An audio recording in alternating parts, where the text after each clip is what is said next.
Donc on va commencer le cours, on va recommencer le cours au niveau des probabilités. Et comme il y a beaucoup de choses que l'on a fait sur les probabilités, on va juste revoir la fin. Donc je vous montre quand même les premières pages corrigées pour que vous les ayez. Donc là c'est quand on avait fait des calculs de probabilité à partir d'un tableau. Ensuite, ici vous avez toutes les réponses aux questions. Alors, que faut-il retenir? On peut être un peu plus précis en faisant ça. Ce qu'il faut retenir, c'est que si vous avez une expérience aléatoire et on a oméga, l'ensemble de tous les résultats possibles issus de l'expérience. Donc oméga est symbolisé ici par cet ensemble, avec toutes les issues possibles.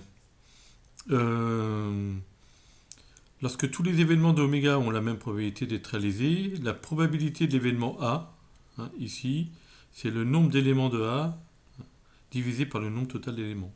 Donc ce qui revient à dire que P de A, c'est le nombre de résultats pour A divisé par le nombre de tous les résultats possibles. D'accord? Si P de A égale 1, l'événement A se produit toujours, c'est-à-dire que A est égal à oméga en fait. Et si P de A égale 0, c'est-à-dire que l'événement A ne se produit jamais. C'est-à-dire que l'ensemble A ici est l'ensemble vide. Ensuite, je vous parle de l'événement contraire. Alors l'événement contraire de A est noté A bar. On dit aussi non A. Donc ici, si l'événement A est symbolisé par cet ensemble-là, d'accord, dans l'univers oméga, et bien non A, c'est tous les éléments qui n'appartiennent pas à A et qui appartiennent à l'ensemble oméga. Donc ici, vous avez tous les éléments de l'ensemble non A. Alors, il va sans dire que, puisque A, les éléments de A plus les éléments de A bar, ça fait l'univers entier, on a P de A bar plus P de A qui est égal à 1. Ce qui nous donne que P de A bar est égal à 1 moins P de A. D'accord? On peut aussi écrire P de A égale 1 moins P de A bar. Donc P de non A. Voilà. Autre chose qu'il est important de retenir, c'est la chose suivante. Alors, voilà. C'est la chose suivante. C'est que si on considère deux événements A et B d'un même univers oméga, A union B, c'est la réunion des deux événements. Ça correspond à l'événement A ou l'événement B. D'accord? Donc, il faut retenir que union, ça correspond à ou. Et A inter B, qui correspond à l'intersection des deux événements, c'est composé de tous les résultats de A et de B. Donc c'est A et B en même temps. D'accord?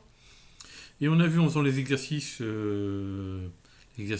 qui étaient plus hauts, qu'on a P de A union B égale P de A plus P de B moins P de A inter B. Ça, c'est une formule qui est très importante. Elle sert énormément.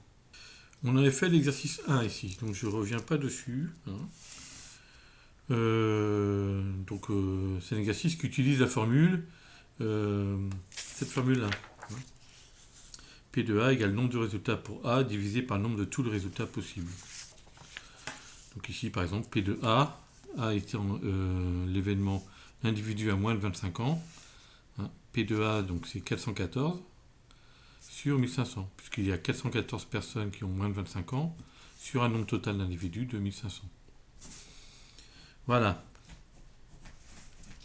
Et donc on utilise à un moment donné la formule que je vous ai, qui est dans ce qu'il faut retenir. P de A union B égale P de A plus P de B moins P de A inter B. Et on utilise ici la probabilité aussi de l'événement contraire. Ensuite, il y avait l'exercice 2 à faire. Donc ça, c'est la formule qui utilise P de E union F égale P de E plus P de F moins P de E inter F. On peut la lire aussi comme ceci. P de E ou F égale P de E plus P de F moins P de E et F. Voilà. Donc pour les arbres pondérés, en fait, il y a 3 règles à rappeler qui sont ici. Donc je vais vous les expliquer succinctement. Alors, lorsqu'on a un arbre pondéré, hein, comme ici, c'est-à-dire qu'on a les événements et ensuite les probabilités de chaque événement. La règle numéro 1, c'est que la somme des probabilités issues d'un même nœud est égale à 1. C'est-à-dire que si on part, par exemple, de ce nœud-là, hein, et bien la somme des probabilités ici, P3 plus P4 plus P indice 5, va être égale à 1. D'accord ? On a aussi ici P de A plus P de no A qui est égal à 1. D'accord ? On a aussi, si on part de ce nœud-là, P de P indice, donc c'est P indice 1 plus P indice 2 égale à 1. D'accord ? La règle numéro 2 consiste à dire qu'un chemin correspond à l'intersection des événements rencontrés. D'accord ? Sa probabilité est le produit des probabilités du chemin. C'est-à-dire que si je considère par exemple ce chemin-là, celui qui est assuré, c'est-à-dire le chemin qui correspond à avoir l'événement A, puis l'événement B, d'accord ? Donc c'est l'événement A et l'événement B, donc c'est P2. Ici ce chemin-là correspond à P de A inter B, c'est-à-dire on a les deux événements qui arrivent.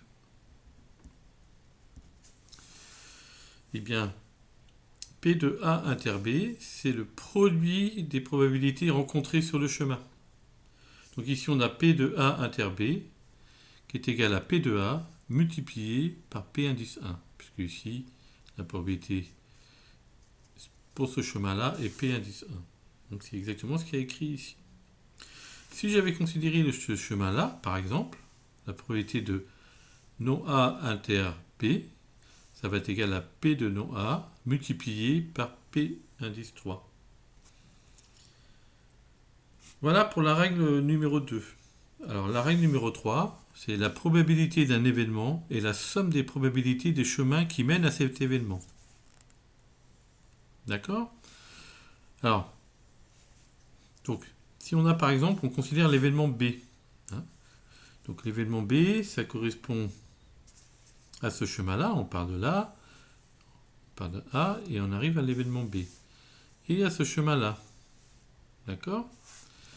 Eh bien, en appliquant la règle numéro 3, on peut dire que P de B, qui correspond à ces deux extrémités, c'est P de A inter B, plus P de no A inter B. D'accord ? Donc, si on applique la règle numéro 2, on va avoir P de B égale P de A fois P indice 1, plus P de no A fois P indice 3. Alors, l'application de ces trois règles va nous permettre, par exemple, de calculer P de A inter E, P de A inter E non E et P de non E. Alors, on a l'arbre pondéré suivant. Alors, si on applique la règle numéro 1,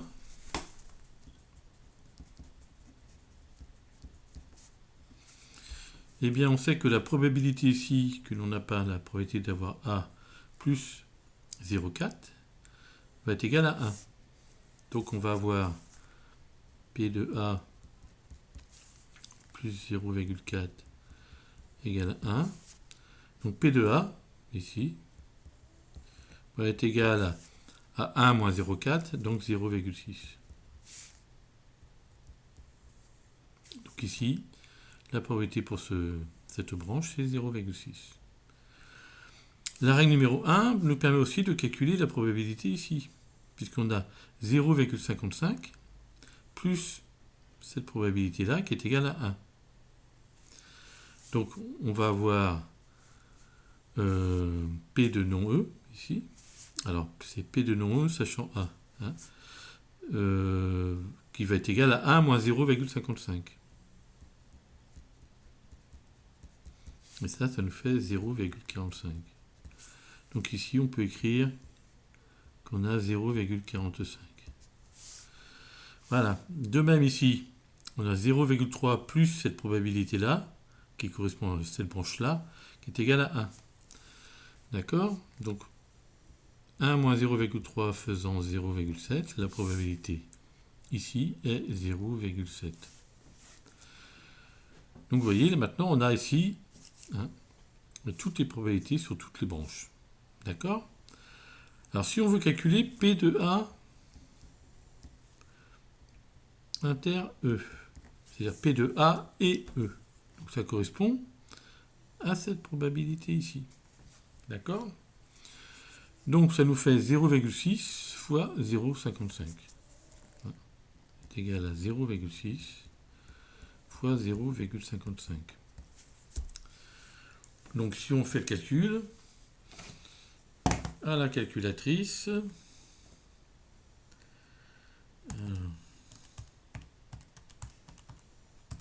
on trouve 0,33. P de A inter E égale 0,33. Ensuite, on veut calculer P de A inter E bar. Donc de la même façon, P de A inter E bar, ou inter non E, hein, on peut l'avoir en faisant ce chemin-là. Et les probabilités rencontrées pour ce chemin, c'est 0,6 et 0,45. Donc P de A inter non E, c'est égal à 0,6 fois 0,45. D'accord? En faisant un calcul à la calculatrice, on trouve 0,27.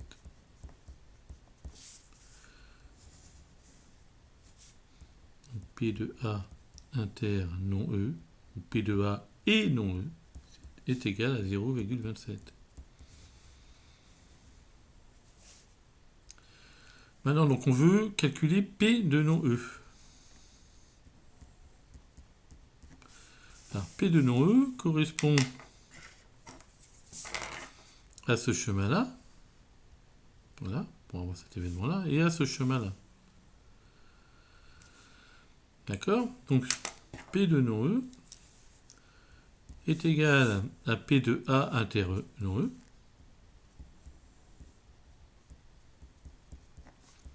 plus P de B inter non E.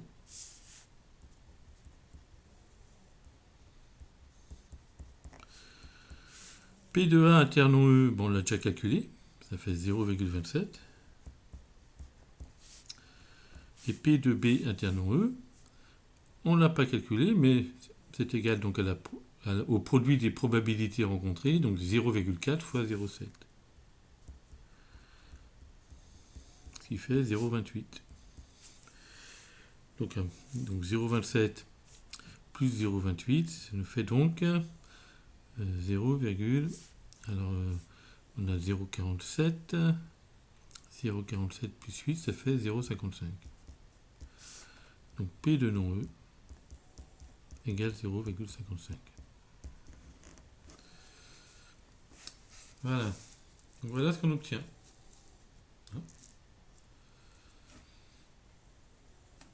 Alors l'exercice 4, je ne le corrige pas tout de suite, hein, vous le ferez chez vous, je vous donnerai la correction dans la vidéo suivante.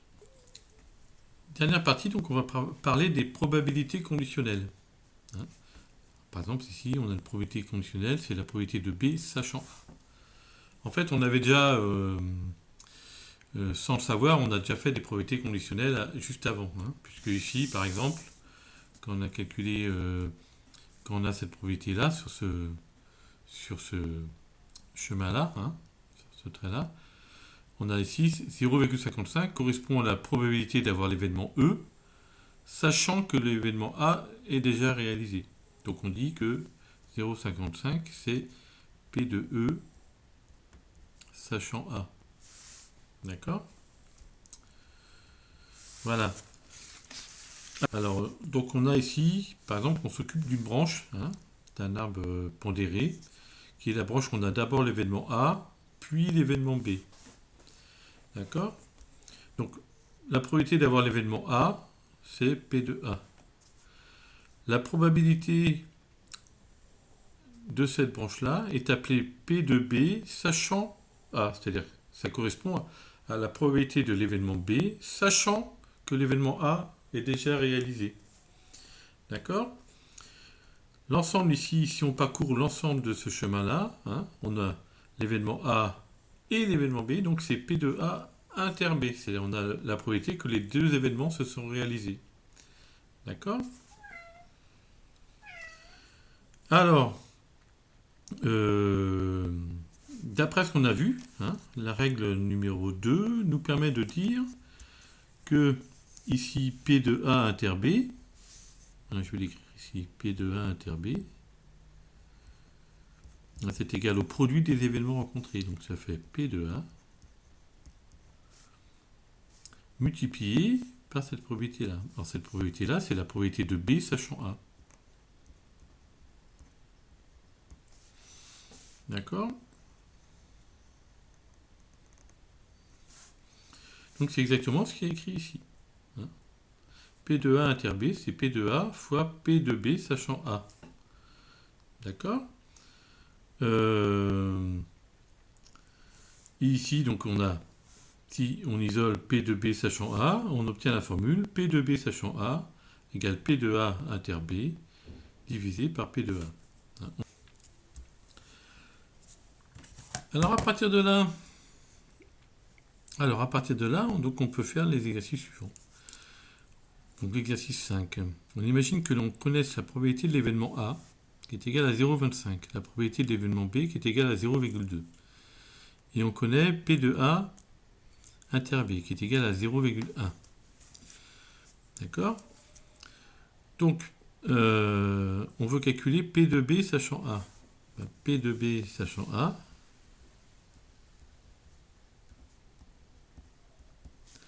c'est égal, en fait, à P de A inter B. P de B inter A, c'est pareil, divisé par P de A. Donc, cela nous fait 0,1 divisé par P de A qui est égal à 0,25. Donc, ça nous fait 0,4. Donc, on a P de B sachant A qui est égal à 0,4. Si ensuite, on veut calculer P de A sachant B. C'est la P de l'événement A, sachant que l'événement B est réalisé. Eh bien, ça va être égal à P de A et B, P de A et B, donc P de A inter B, divisé par P de B. Donc, ça va être égal à 0,1 divisé par 0,2.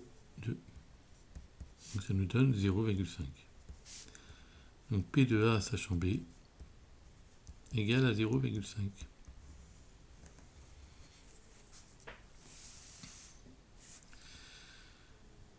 Alors, ensuite, on considère donc deux événements pour l'exercice 6. Deux événements A et B, tels que P de A est égal à 0,8 et P de B sachant A égale à 0,6. On veut calculer P de A inter B. Dans ce cas-là, on sait que P de A inter B, P de A et B, c'est égal à P de A multiplié par P de B sachant A. Donc P de A inter B, P de A et B,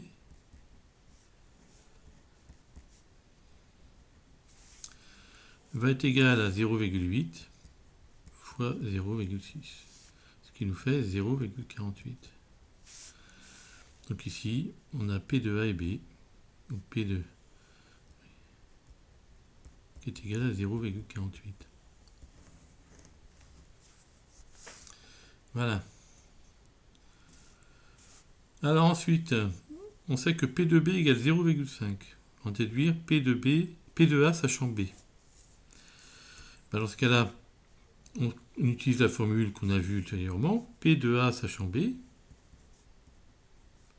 c'est égal à P de A inter B, P de A et B, divisé par P de B. Donc on trouve que que P de A sachant B égale à 0,48, ce qu'on vient de calculer tout à l'heure, divisé par 0,5. Voilà, donc on va trouver, ça fait ça multiplié par 2, ça fait 0,96. Donc P de A, sachant B, égale 0,96. Voilà. Alors, pour finir donc la leçon, il y a l'exercice 7. D'accord. On vous demande de calculer certaines choses. D'abord de compléter un tableau. Hein. Ensuite de calculer des événements, etc. Et à la fin de compléter l'arbre pondéré. Ici. Donc je vous laisse faire cet exercice. Alors je vous le montre dans son intégralité. Voilà. Donc on a d'abord ici la première partie.